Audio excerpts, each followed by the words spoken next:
Bonjour et bienvenue. Voici un nouvel épisode de mon journal de lecture où il est question de l'anséisme de Juliette Cortez.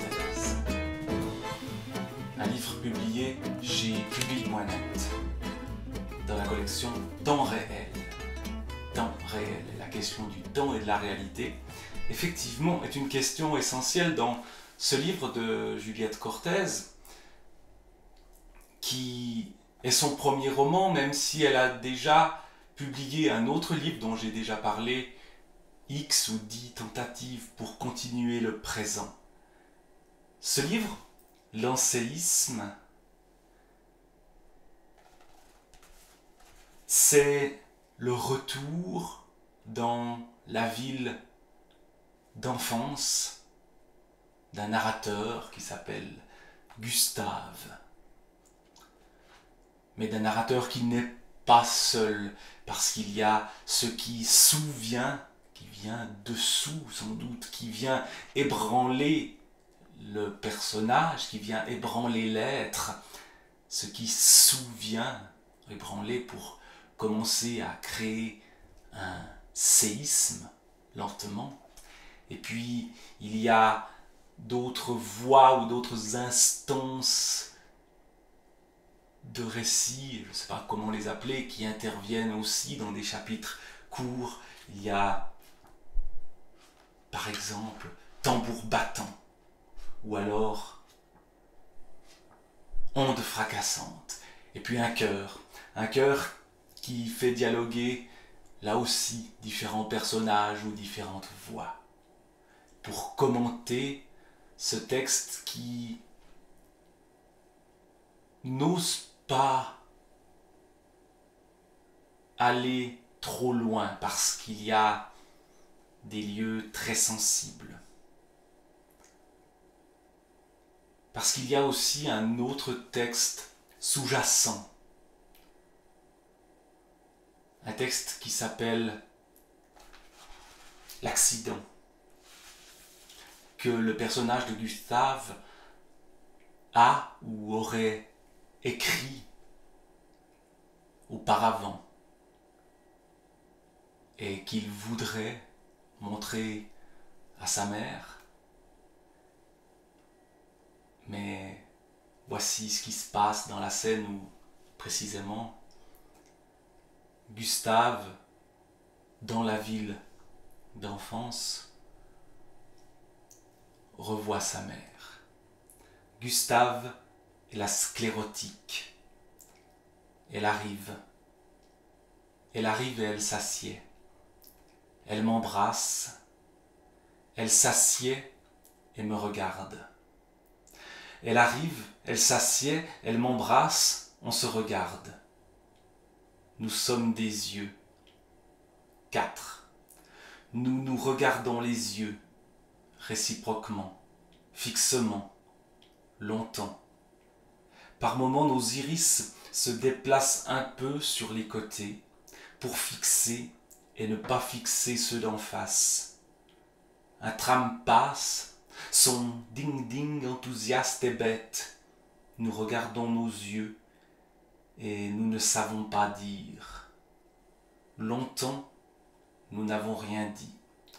Et puis au bout de ce longtemps, je pense, il est dans mon sac. Le manuscrit. L'accident. L'accident est dans mon sac.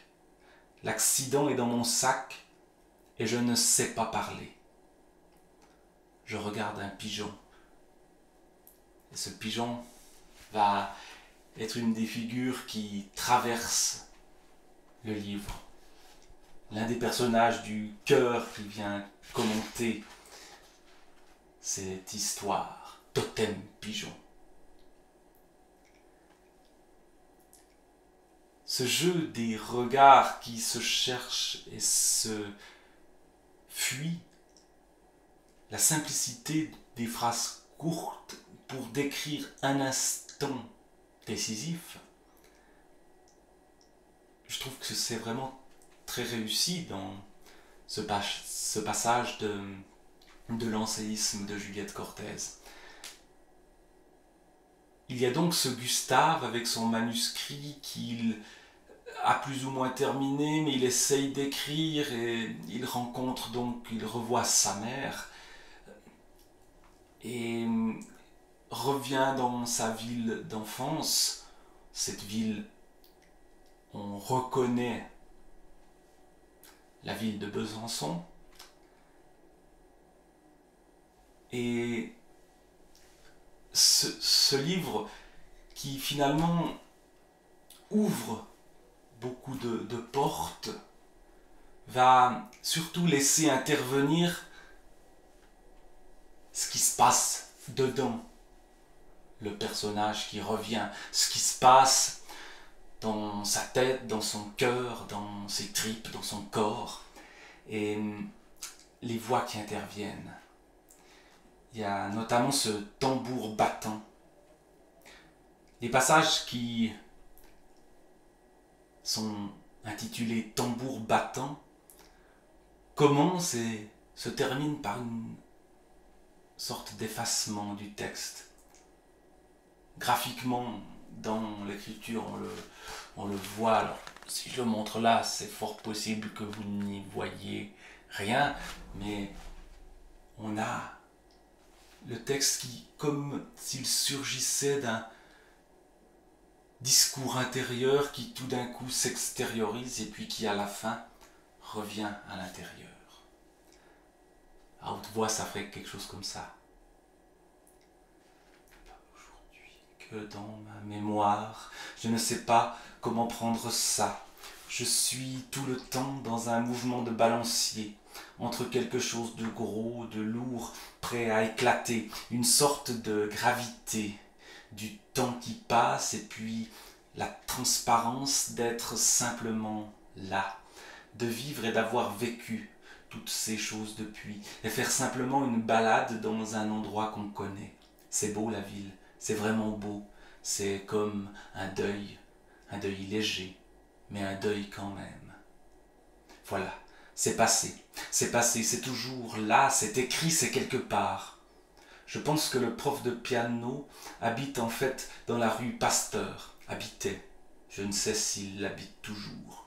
Je recroise les trois, la grosse fille blonde avec la robe rouge qui me fait penser à la petite fille et les deux autres.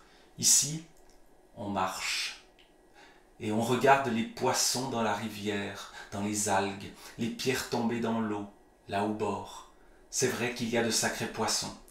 D'ici, j'ai de nouveau la vue sur le bâtiment étonnant, son lait de pierre sans fenêtre, son fronton dorique. Je remonte, écho du passage souterrain, photo. La fontaine apparaît dans l'encadrement de la voûte. Ça sent l'herbe à plein nez. Bruit de tram. Je regarde passer un énième tram haut du Chazal. Qu'est-ce que ça peut bien vouloir dire, ce Chazal? Je sais pas où il va, ce tram.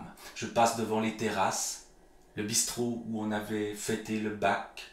Je sais même plus où il est. Ne cherche pas. C'est même plus un bistrot, c'est un restaurant, ouais. C'est un restaurant italien. Et comme si le flux des mots dans la marche en ville continuait de temps en temps, surgissait comme la lave surgit du volcan. Pour reprendre la métaphore sismique qui est au cœur de ce livre-là. Donc un homme retourne dans sa ville d'enfance qu'il a quittée depuis longtemps et surgissent dans ses balades au présent un passé, notamment l'adolescence. Et ce passé peut parfois devenir extrêmement précis, mais sur des détails ou en tout cas sur presque des photographies ou des petites scènes qui durent peu. Là, ce que je vais encore Lire, ça dure précisément 5 minutes. Ce qui souvient les longs baisers de 18 heures. 18 heures. Chacun sortait de cours. On arrivait en jetant son sac aussi nonchalamment que possible le long du mur. On cherchait du regard ceux qu'on voulait retrouver. C'était l'heure des baisers d'adieu du soir, des baisers de retrouvailles du soir, des garçons appuyés entre les jambes des filles. Quelle que soit la température, les filles leurs fesses posées sur les rebords des fenêtres. Un bâtiment si long qu'il laissait place pour cela aux jeunes générations dans leur entier. L'architecte avait bien pensé ces rebords de fenêtres en ciment, dénivelé idéal pour laisser pendre des cheveux de filles autour des têtes de garçons, ceux-ci ayant ainsi facilement leur nez dans des poitrines menues ou replètes. C'était agréable pour chacun et mettre les mains autour des fesses. Le bâtiment était bien consentant pour ces baisers alignés sur lui. Moins les adultes qui le peuplaient, mais on le faisait quand même.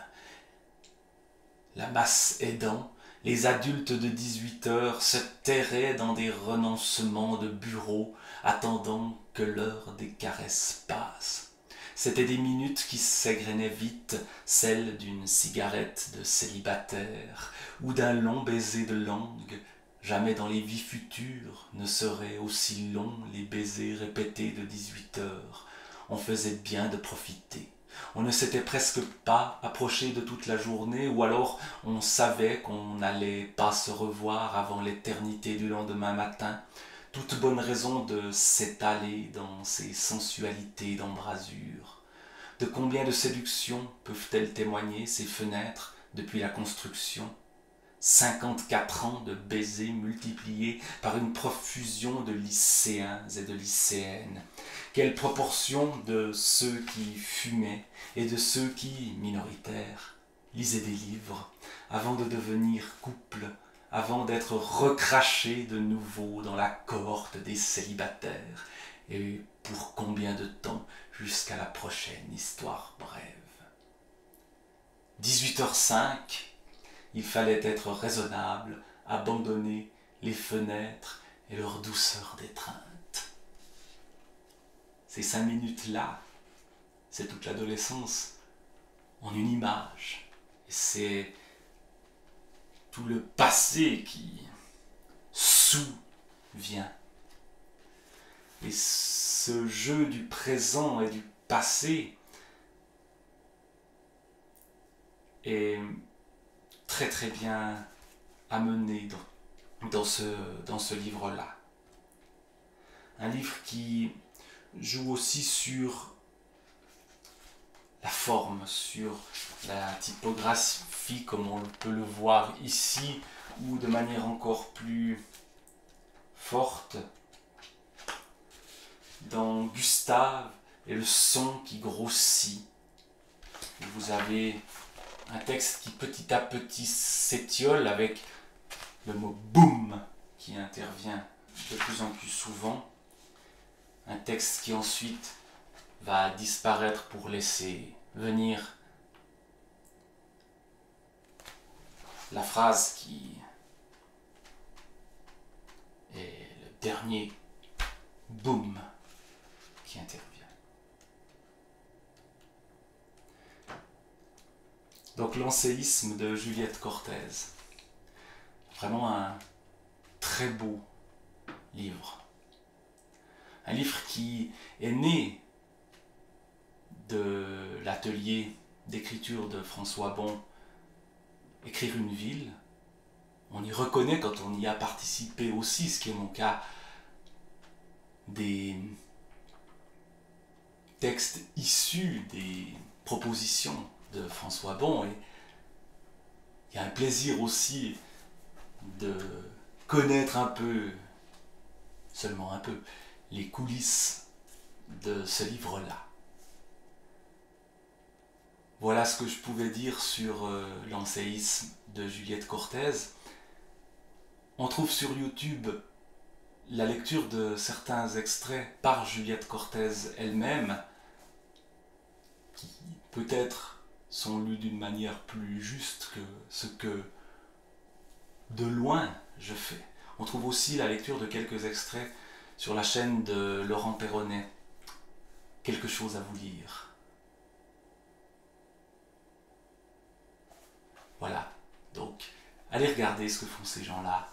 C'est là aussi très intéressant. Et une auteure, une autrice à suivre que Juliette Cortez.